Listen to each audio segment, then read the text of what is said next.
Digital 410 Productions proudly presents What's the Scuttlebutt Podcast. Welcome, everybody, to another episode of the What's the Scuttlebutt Podcast, your favorite World War II-based podcast. Thank you guys so much for joining us for another episode. We love having you around, and today we're going to do another follow episode, long-form interview with a World War II vet. You've seen him on TikTok at Story Times with Papa Jake. But as you know, before we get to all the fun stuff, I got to get the plugs and all the good stuff out of the way that helps bring this podcast to you. And if you want to help bring this podcast to you, the easiest way to do that is head over to WTSP WorldWar2.com and click on that big orange Patreon link on the right-hand side. Now, if you ain't familiar with Patreon, what it does is it allows you to help support the show, kind of like a PBS show, if you will. You go there, there's multiple tiers. One's $1 a month. It will literally take $1 a month out of your bank account. There's one for $3.50 a month, and there's one for $7.50 a month. I will say, as far as access to exclusive content, the OG5 podcast that we do on the Patreon page that only patrons can hear. Every once in a while, we put up exclusive YouTube videos that only patrons can watch. It doesn't matter what tier you sign up for. You all get access to the exclusive stuff. We do a lot of beta testing on products, stickers, and all that fun stuff. And so if you want a WTSP die cut sticker, sign up on Patreon and you get one. We always give all the Patreon stuff for free, so you get free stickers. If you sign up for that Long Arms Deep Pocket plan, that's the one for $7.50 a month, we will give you a free t-shirt on your second month. So month 2 rolls around, I'll send you a message. Hey, what size shirt do you want? Here's the link to the website. Pick a shirt, pick a size, pick a color, send me your address, and we'll send it to you just as a thank you for supporting the show. So you can support the show that way. And while you're on the internet, head over to YouTube and look for Digital 410 on YouTube. That's our channel. We do a lot of our World War II stuff there. I actually have a long series about what we call the WTSP video online YouTube series, and you can see how we did our WTSP podcast studio in a box. Now, to be honest with you, I'm not quite sure when this episode airs, but I will tell you this. Today is Tuesday, and Thursday I'm heading up to Zephyr Hills because I was invited by a few of the guys down here. But I've been asked to come up, bring my airborne uniform and my gear. This production company has rented out a hangar and got themselves a C-47, and they're going to do some shooting, some videotaping, some filming, if you will, of some airborne-related material. The shoot starts at night, so I'm wondering if we may be going out back, doing some exterior shots as well. Not sure. We'll find out, but I'm super happy to get back into doing some background acting work and getting behind the camera again and getting onto a soundstage. So that ought to be fun. But enough of that, enough of me. As you all know, this episode of the What's the Scuttlebutt Podcast has been brought to you by our friends at ACT Computers. ACT Computers has been providing Southwest Florida with IT support since 2004. If you have any computer problems whatsoever, as long as you have internet, give them a call at 239-283-1120 or head over to their website, act-capecoral.com. You can also find them on Facebook at ACT Computers. Give them a call. They can log in your computer remotely with your assistance, of course, and your permission, and they can help you fix all your computer-related problems. And if you live here locally in Southwest Florida, you can bring your computer down to their shop, your laptops, your tablets, whatever, broken screen, motherboard replacements, they do it all. If you have a small business and you need some server work or maybe have your network expanded, they can help you out with that. But for the rest of you who don't live down here, they can help you 2-form authentication so that if you have employees working from home and they're remoting into your server and you're worried about security, they can help you out with that. Can't express the importance of online backup. Give them a call at 239-283-1120. They can provide online backups at 7 cents a gig per month for the entire year. Give them a call at 239-283-1120. That's act-capecoral.com. And some of you have seen the K-Ration supper shirt. No, you haven't. You've seen the K-Ration dinner shirt that Jeff and I have worn in the photos. Well, I'm happy to announce we have now released the K-Ration supper shirt. So now you can get your supper shirt and your dinner shirt. Some of you don't realize that lunch wasn't called lunch back in the day. You had breakfast, supper, and dinner. Lunch was actually called supper. My grandparents in Kentucky always called lunch supper. They never called it lunch. So right now you can get your supper and dinner shirt. The breakfast shirt is coming up here soon. You can get those over at WTSPWorldWar2.com. And for you, use the promo code, all capital letters, all one word, I listen. That'll save you $4. I know $4 doesn't sound like a lot, but I'm going to be honest with you. That's how much money I make off of each t-shirt. So when you see that $22 price tag and you think I'm price gouging you, that's not the case. These are quality t-shirts. Teespring gets most of the money because they do all the shipping. They do all that stuff. I basically put a logo on there. They create the shirts. You buy the shirt, they send me $4. So because I love you and because you support the podcast, I'm giving you a promo code that takes away my profits. So head on over there to WTSPWorldWar2.com, click on the merch link, buy yourself a shirt, because I am more interested in you getting the name out there among the masses than I am that $4 profit. So thank you guys so much, and let's get to it. Hello. Hello, how are you doing, Mr. Larson? The name is Jake. Don't give me that Mr. Larson. That was my dad's name. And he passed away when he was 85. How are things going with you, Jake? How are things in beautiful California today? It is great. It is great. Yeah, I missed the weather down there. We've been getting a lot of rain here in Florida because of the hurricanes that recently swept through and hit Texas. So we've been getting a lot of rain, and there is concern that we may be getting a tropical storm this weekend. So hopefully that won't happen because, well, I don't like my stuff getting blown away. I'm glad I'm living in California. We used to go through that when I lived in Minnesota. We'd have tornadoes, and we didn't even call them tornadoes at the time. We called them cyclones. Cyclones, yep. You know, it's interesting you bring up the phrase cyclones because I was watching the Weather Channel this weekend because of the concerns of hurricanes and tropical storms, and they started using the word cyclone, which I hadn't heard anybody use in the longest time. So I thought that was interesting to hear that they didn't want to quite call them hurricanes, and so they were talking about the perspective of cyclones coming through. Yes. Yeah. It's strange, isn't it? Absolutely. I appreciate your time once again. You know, the last episode you were on, our listeners thoroughly enjoyed it. Our download numbers were through the roof. We got a lot of new listeners to the program. So first and foremost, let me thank your fans over at TikTok. And for you guys who don't know, this is Papa Jake. I found him on TikTok, and you can find him on TikTok at Story Times with Papa Jake. They're great little 1-minute videos where he goes over some of his World War II history, and that's kind of how I found him. And I figured with the limitations of TikTok and 1-minute videos, why not bring to people a long-form interview? And so this is part 2.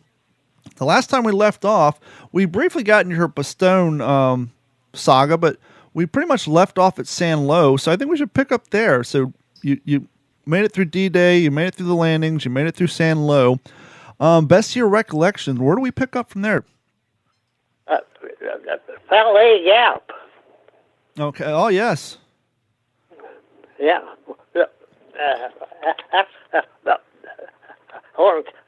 I don't know if I told you the rest of San Lo. No, we can start there. When it came to the end of San Lo, and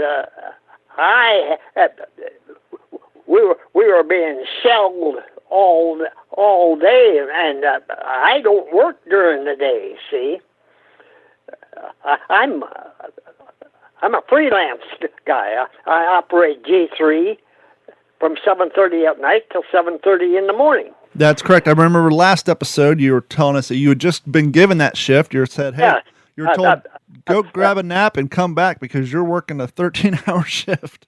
Yeah, that's the way it goes. But anyway, after we had just captured San Lo, and the Germans were pretty determined. They kept firing artillery in there, and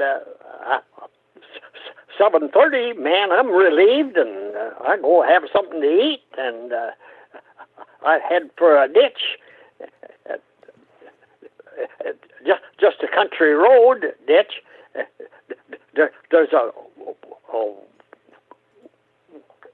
a bank on the side of that ditch that I peg in my shelter half and pin it down at the bottom and crawl in there and fall asleep. Unbeknownst to me, those Germans firing those 155 millimeter cannon over me. one of the shells just made it over me and landed on the road, and it was a dud.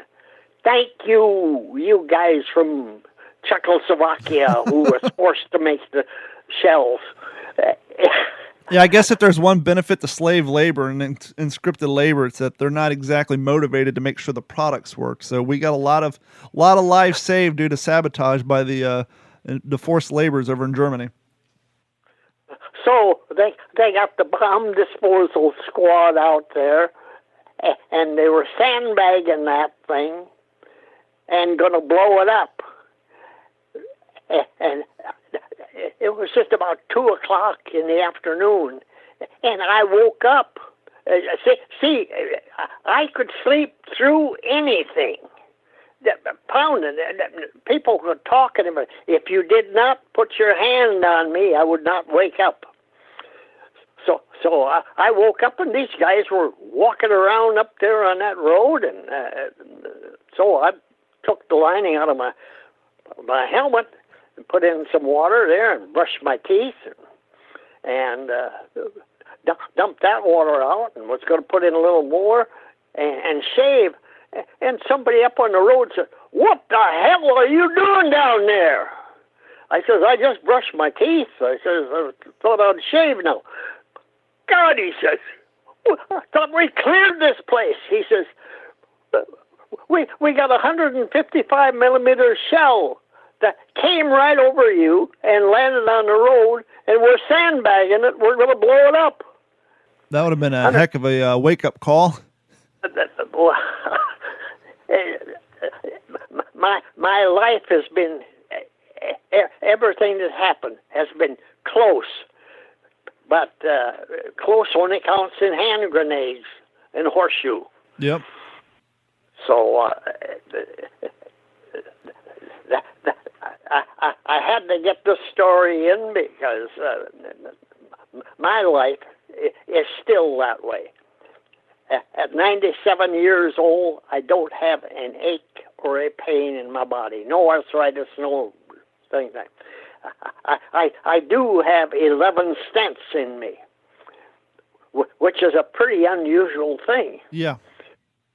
You won't find that on. It's probably what's given me good circulation. Oh, absolutely. Your valves are nice and wide open. Now, on a previous interview, you were talking about a lot of times throughout the war when you found yourself in a near-death experience, you felt that the young man who sadly lost his life to a bullet on the beach, when you asked him for a cigarette, you felt that a lot of times he was looking out for you. Do you think maybe he was looking out for you that morning too? I think I had help from above, from everyone. It is, my life was too chancy without help from someone, and it certainly wasn't me. Sure. I was just an ordinary soldier, but things just kept happening to my benefit. Yeah. Did you find as the war went on that you kind of, when you actually had time to sit down and process things, obviously when things are going on, you're just going through the motions, you're doing your training, you're doing your job. But did you find yourself when things got a little quiet or you had a little R&R, as seldom as that was, that you started to get a little bit of survivor's guilt? No, I never felt like that. I thought we and everybody that I was working with, we were determined. We had this determination. We were not going to back down for the Germans, and we were going to clean them out of France. And we did. We actually, in plain terms, we kicked their ass. Absolutely. And I don't like to say nasty words over it, but I can't explain it any better. Not a problem. We just did that. So you just got yelled at. They're getting ready to blow up that that round that didn't go off. They sandbagged it. I'm sure you quickly gathered up your belongings and got out of Dodge. there. Yes, yes. I went and found something to eat, and there was always something open for the mess for the guys that worked at night. We had our lunch at night in the middle of the night at 12 o'clock. We'd have our dinner. So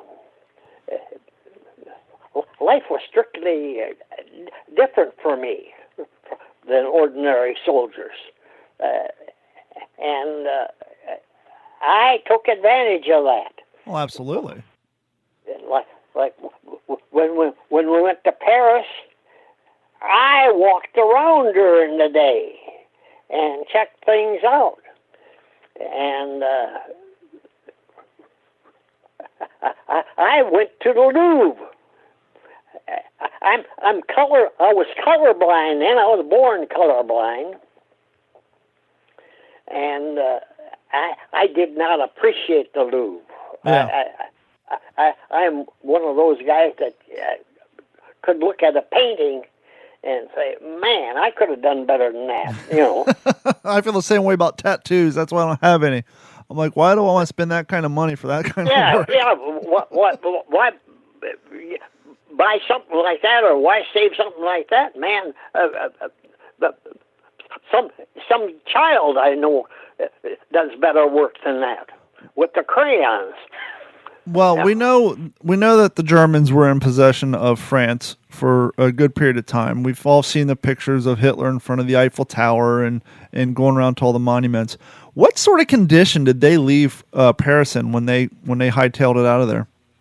Yeah, you wouldn't know that they were there. Really, they're that respectful to the city and to the arts. Yeah. The only way you knew that they weren't there is that people suddenly become free, and they were jolly, and they were hugging you and kissing you. Hey, thanks for the liberation. That's the Germans. They did not sack Paris. They made it a free city. And while they made it a free city, the French, free French, came in there with cars and machine guns and everything, and throwing these Molotov cocktails at the Germans were clearing out. Sure. And they threw these Molotov cocktails into those trucks, and flames would come out, and those Germans would come out of there loaded with gasoline and stuff on them and burning. It was a kind of an uneven fighting, but I did not go through what those free French people did. So I'm my opinion now that they shouldn't have done that. But who knows how they were treated for 4 years? If they were caught, they were shot. Yeah. There was no pleading, not guilty or so. They shot them. And not only did they shoot them, they probably shot their family too. Or worse, especially if they're of the female persuasion, if you know what I mean. Yeah. So I stayed at the Normandy Hotel, and that was the first shower I had since D-Day. I know it was a long time ago, and it's kind of hard to recall, super in-depth memories, but what was it like to experience someone else getting their freedom back fully? Because here in America, we don't take for, we kind of take for granted the freedoms in which we have. I mean, we're seeing it on TV right now with all the craziness going on. But you're someone who actually witnessed, not only did you witness, but you participated in the reclaiming of a country's freedom and have that handed back to the people. What is it like to actually watch somebody when they've been living and like you said, the Germans were I don't want to use the word term nice, but they were less harsh on the people of Paris than they were in other places. You know, they didn't completely destroy the town, but they were still under. They had to toe the line Yes. and obey. Three people don't like to obey. They don't like to scrape and bow to someone.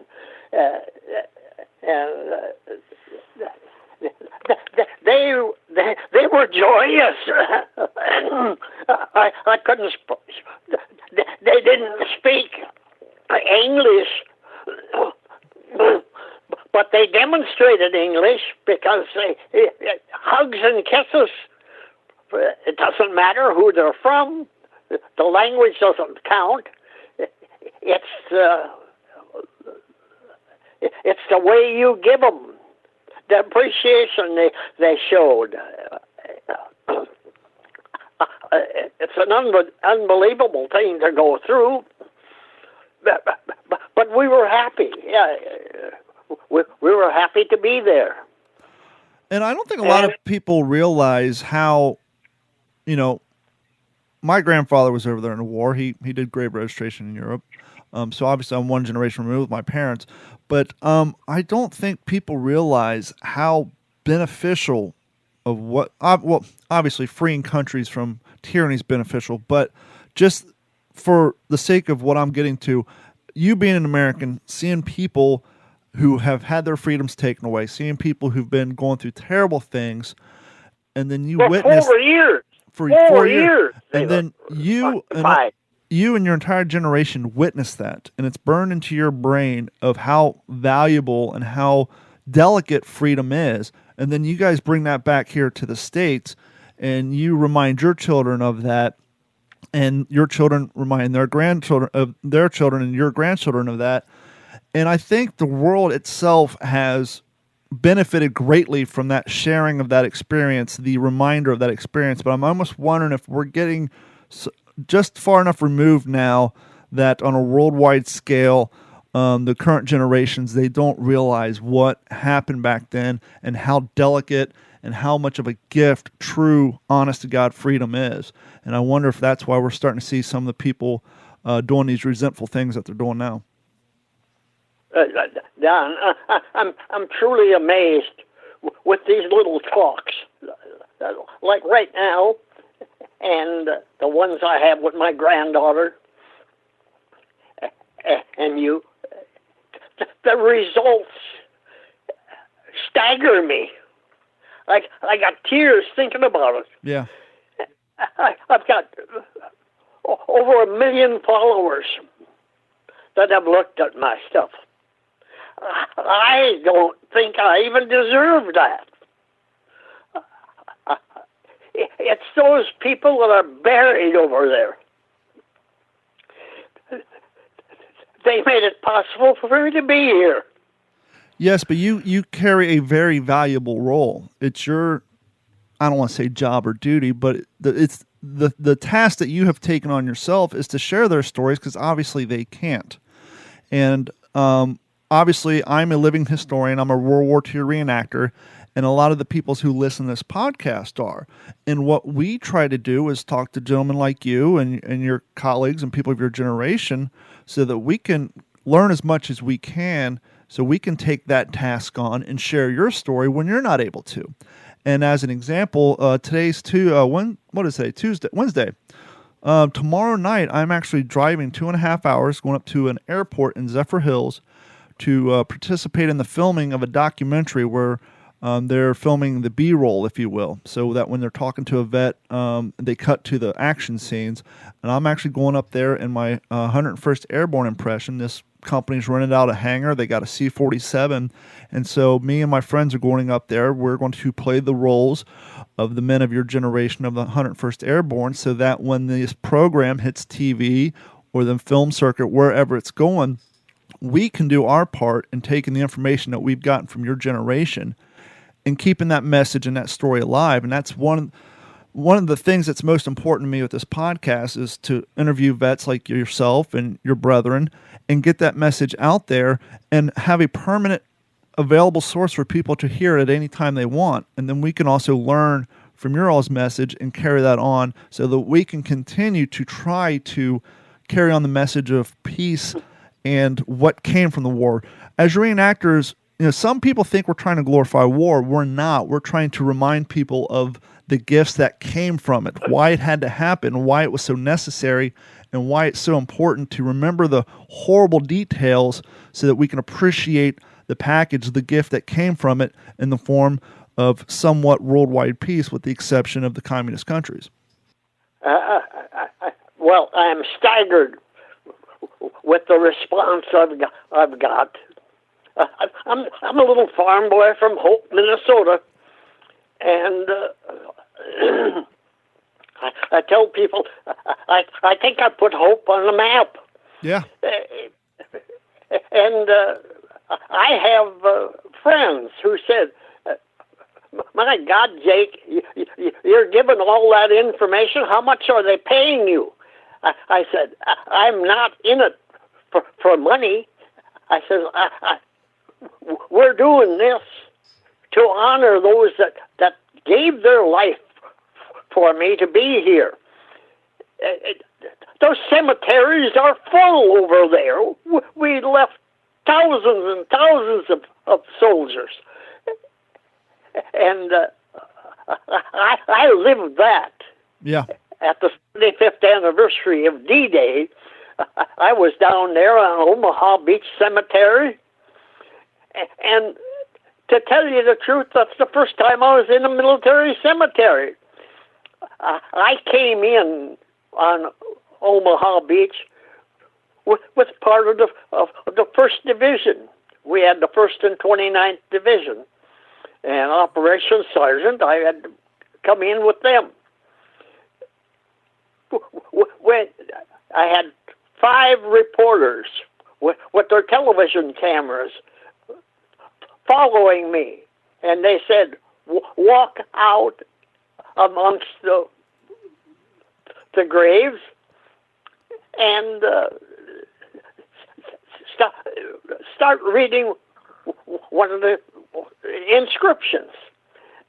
I walked out, and the first inscription I read was a private from the 1st Division. I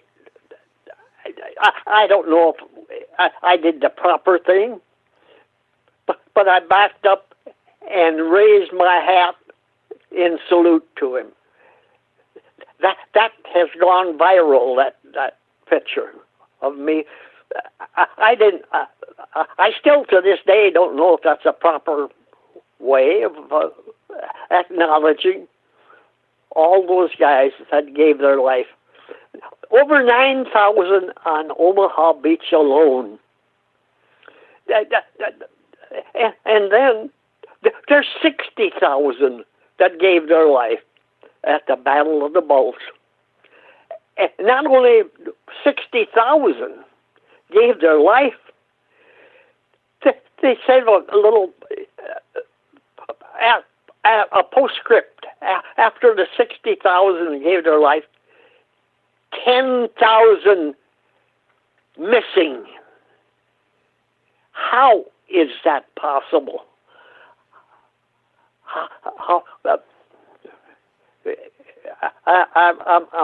I'm astounded.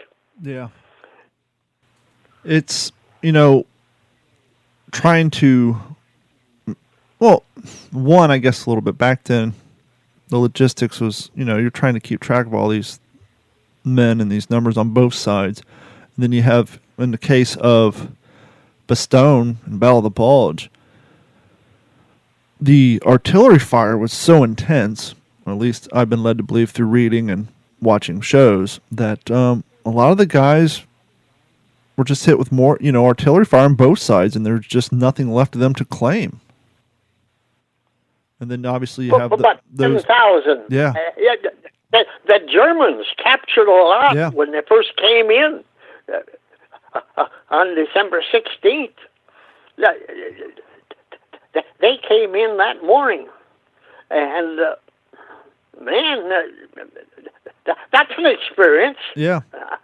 wide awake because I was working nights, see, and it kind of gave itself away at 2:00 in the morning. That's when a corporal guard, MP corporal guard on post number 6 came in, and he was so excited. He saluted me. I'm a staff sergeant, and you don't salute non-commissioned officers. And he was so excited, he saluted me, and he looking right at me. He knew I was a sergeant because he said, "Sergeant, I'm from post number 6." I was walking my post, and I looked up, and there were German parachuters coming down. I says, "What did you do?" He says, "I ran and jumped in my Jeep and came up here to tell you." I says, "Good shot." So that was the start of the Battle of the Bulge. And to think I was in on it. Yeah. How, obviously, you guys had limited people, because the whole thing was, for better lack of a better phrase, an ambush on a huge scale. You guys, no one was thinking they were going to push through the Ardennes forest in the middle of the wintertime. And so you had a limited amount of troops to put up on what now has become the front line. And then we've all heard the stories where you got to, the MPs went out and started pulling people out of R&R and off of leave and all that. And due to the rapid influx of men into the area, there was lack of supplies, lack of ammo, lack of winter gear. But roughly, in your recollection, how many hours or days did it take to get enough guys to create what you guys felt was a substantial front line to secure the area? Well, we didn't. We were cut off. We were cut off from First Army. We were up at Eupen, which would be northeast corner, and we had control of Malmedy and all that there. But the Germans came right in our control and cut us off from those towns down there. Now, I think I talked about the Malmedy massacre before. Yes, sir. And this is unbelievable. We were cut off from First Army. We're a corps under First Army. So, in order to get orders and everything, we were assigned to Field Marshal Montgomery's 21st Army Group. We were 12th Army Group under Bradley. And we went to Field Marshal Montgomery's, and I saw him. He came there and picked up cigarettes and stuff for his troop. He didn't smoke himself, but he liked to be in command, so he was the one that's going to give out cigarettes if he was going to be cigarettes given out. Absolutely. No better way to earn respect than some quality cigarettes and maybe a candy bar here and there if you can find it. But people will be listening to this now, and they say, "What did you do in the British service?" We were part of the offensive when the Third Army, Patton's Third Army, came up from that side. We put the squeeze on them from the north, and that forced them back. That was the end of them right there. They just dropped their weapons and walked out. Left everything there, the tanks, the guns, the rifles, ammunition, and walked out. Now, let me ask you this and back up a little bit, because obviously one of the things the Battle of the Bulge in Bastogne is known for is the extreme cold. And we all know that it gets colder at night than it does in day, and you grew up in Minnesota, so you're kind of tempered in cold steel, if you will. Do you think, looking back at it, do you kind of see it as an advantage that you worked nights so that you could try to sleep in the day when it's just a smidge, a little bit warmer due to the sun? I think my life is planned from above, Don. Sure. I'm mystified with it. I really am. It's hard for me to believe that there's no one else I was in the service with still alive except me. How is that possible? In less than 5 months, I'm going to be 98 years old. Well, I'm going to wish you a happy birthday now. My mind is fairly stable. Yeah, absolutely. And my body is stable. I've got a little infection in one of my teeth that I'm going to have taken care of. I got an appointment now with the dentist. But other than that, I don't know what aches or pains are. And me with 11 stents in me, had a terrific stroke 20-some years ago, 27 probably. But how are you guys? I'm blessed. How are you guys dealing with, interaction with your family members and all that with the COVID going on out there in California? Well, I'm in a particular, there again, I'm the luckiest man in the world. I live with my 2 sons and their offspring. And now their offspring is out, got homes of their own. See, I'm not only a grandpa 9 times, I'm a great-grandpa 11 times, and one of my grandchildren, children gave birth a year ago to a girl, and is pregnant again. So I don't know how to say it anymore. Great. Grandpa to the 10th power. But it always comes time. I'm a grandpa, so I'm known as Papa Jake. Even my own son calls me Papa Jake. That's beautiful. So it's easy for all. I don't have to worry if I'm that one's great or just a great. They're all my family. Have you ever really sat around and took a moment to realize how much history you have witnessed in your life? Obviously, World War II, television. I've got a book coming out, Don. Do you? Yeah, but these stories that I'm telling you will be in that book. Is there a working title for the book? Yes, I've got a title for the book.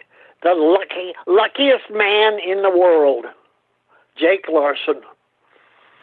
Because I'm sitting here thinking, obviously, World War II, television, advent, Vietnam, Korean War, color TV, computers, internet.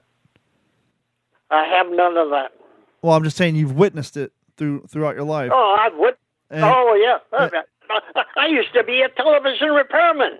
Television repairman, the first African-American president, and now COVID-19. Yep. Just the amount, the wide span of history that you've witnessed and participated in, it's just it's got to be a little mind-boggling sometimes, isn't it?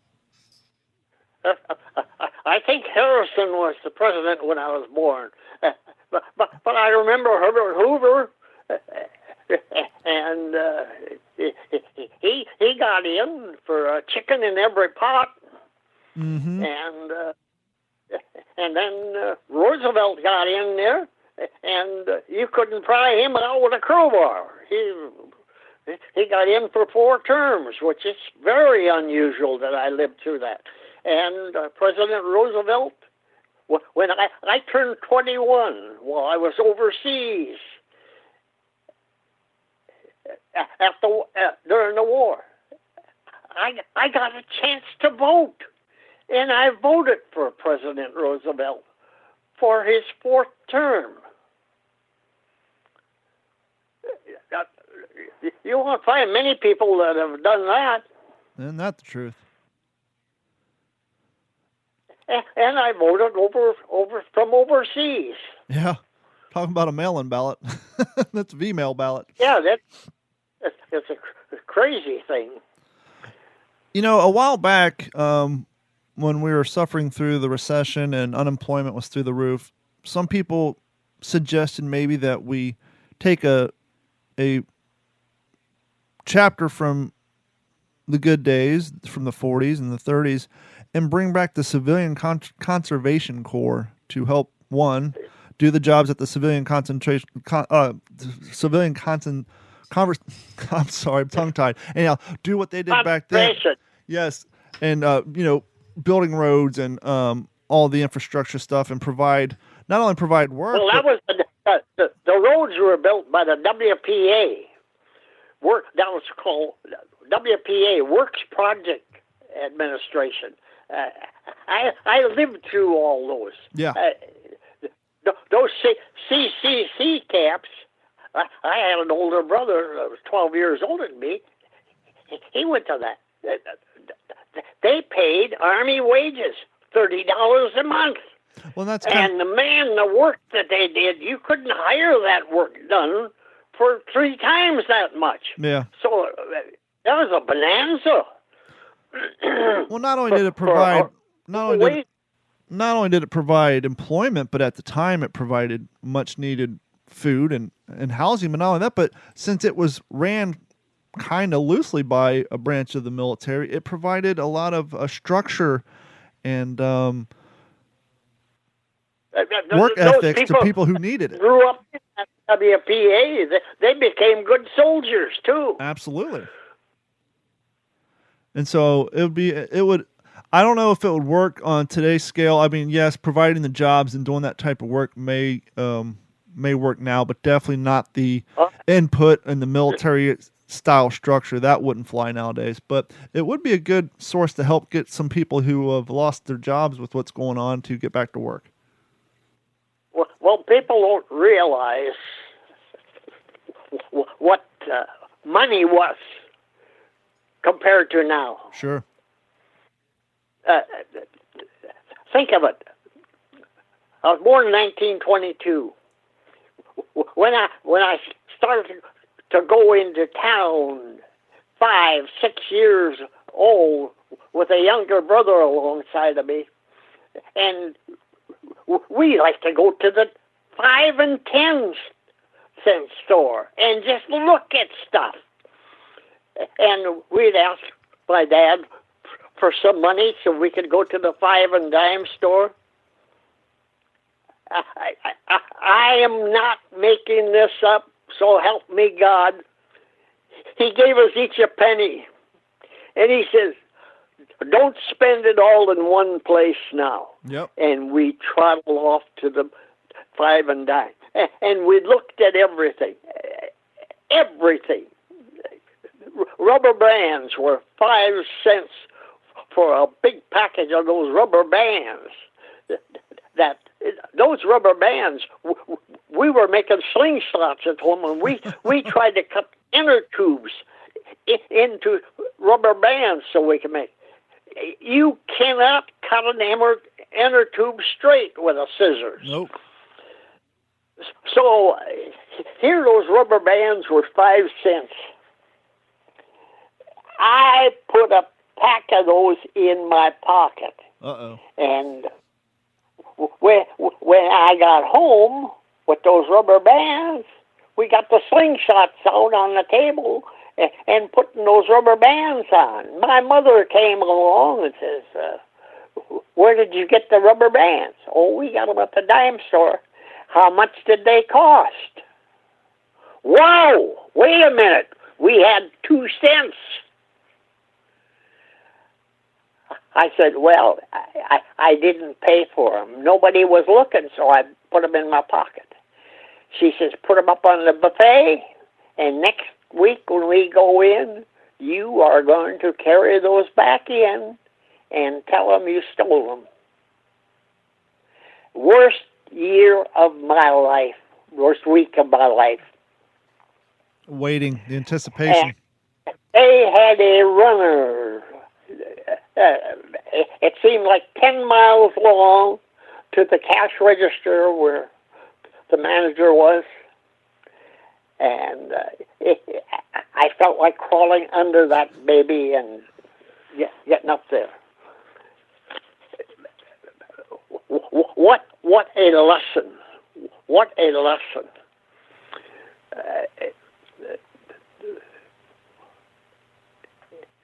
I had a pretty wise mother. Not only is that a wise lesson, that's kind of a great snapshot in comparison.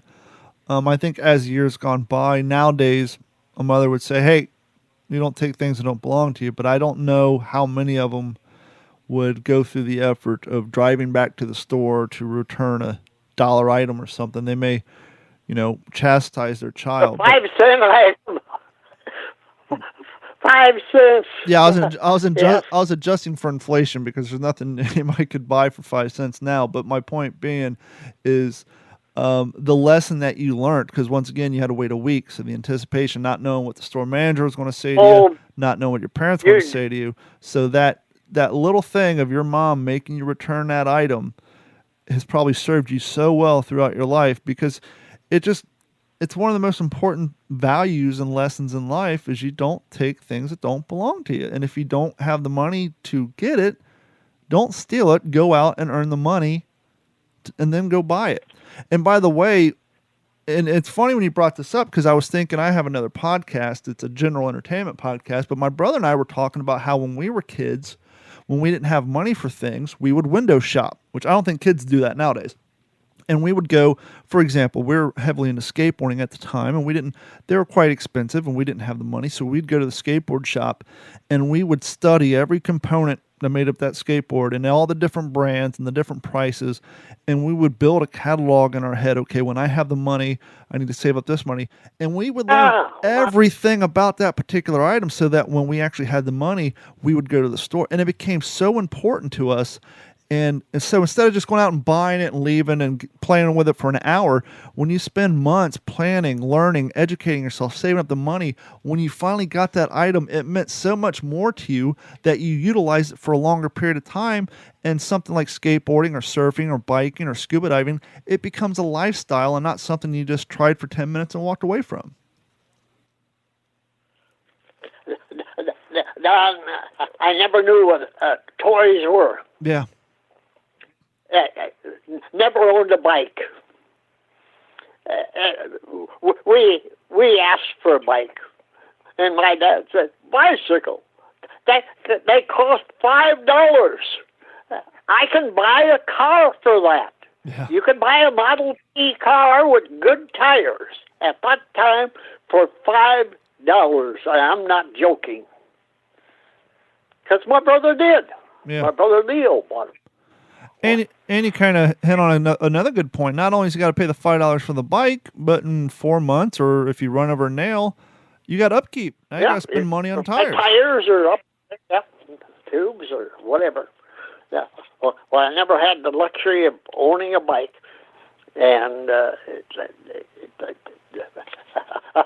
paid for quite a few of them with my kids.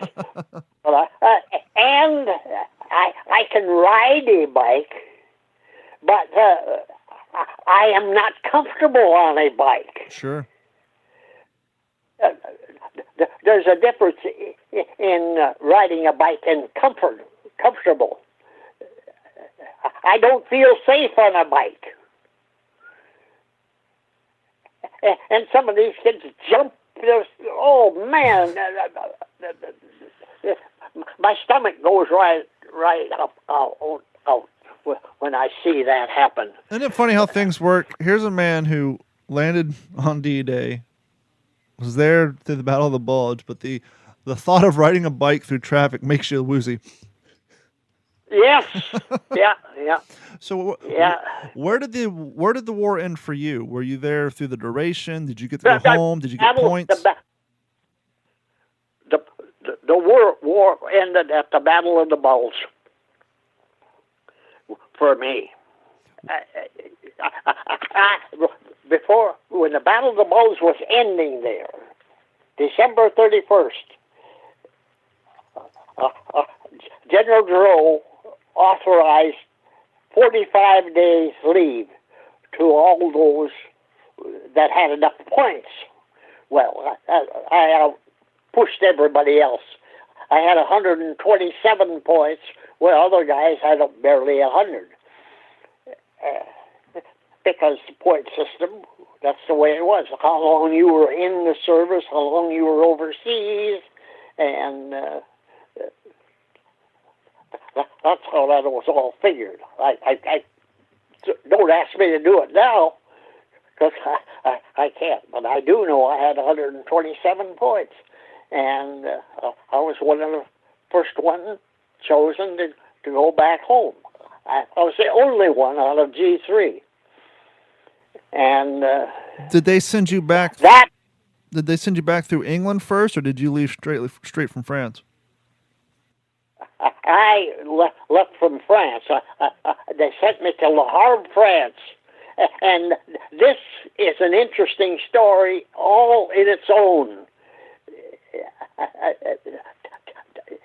Your next interview should be on that, because that is one of the most interesting stories. Something happened on that ride home? Yes. Well, it happened before we even went home. That was, Le Havre was a German submarine place. Okay, I see where you're going with that. So we'll leave the audience wanting more. They had these Quonset homes there. I came in there 11 o'clock at night. This is just a preview of what you're going to hear. Sure. I came in at 11 o'clock at night, and they said, you're in bed number 1. You're right there, right inside. There's a light switch inside the door. So I came inside that door with my pack and stuff, and I'm ready to go home, you know. Drop that stuff down and go to my bed, rip back the covers, get undressed down to my underwear, crawl on my bed, shut that light off, and the next, I just about dozed off, and it felt like something was jumping on my chest, a little ticky thing jumping on my chest. I got up, turned the light on, and I was loaded with fleas. Oh, no. And then those guys were hollering, shut the goddamn light up. What the hell did you do? I said, I was putting my clothes on. They said, where are you going? I said, I want to find the supply sergeant and get some flea powder. Oh, he won't get up at this time of the night. I said, he'll get up all right. And now we're going to leave off there because there's no stopping me now, see. But we'll leave off till the next time. And I told you this is kind of an interesting story, but I'm all for it. That's what we look for here. We look for interesting stories and continuing to tell your tale. Papa Jake, thank you so much for joining us for another episode, and I will get a hold of you behind the scenes here shortly, and we'll set up your third follow-up episode, and I'm going to ask you nicely. I was going through your TikTok page, and you were posting all these beautiful photos of you in the service. If you could maybe have your granddaughter send a few of those our way so that we can post those on the website with this episode. And thank you so much for everything, sir. It's always a pleasure. Thank your family for me, and I hope all is well in California and you continue to stay healthy, not even having so much as an ache and or a pain, sir. Thank you, Don. You're a pleasure to work with. And just let me Thank know when that book gets ready to go to print and when it comes out, and we'll make sure that we put up links and we'll get everybody out there to buy that book of yours too. All right. Have a good one, and all you listeners, just remember, Papa Jake loves y'all. And we'll talk to you soon, sir. Thank you. All right. Bye-bye. This has been a Digital 410 production.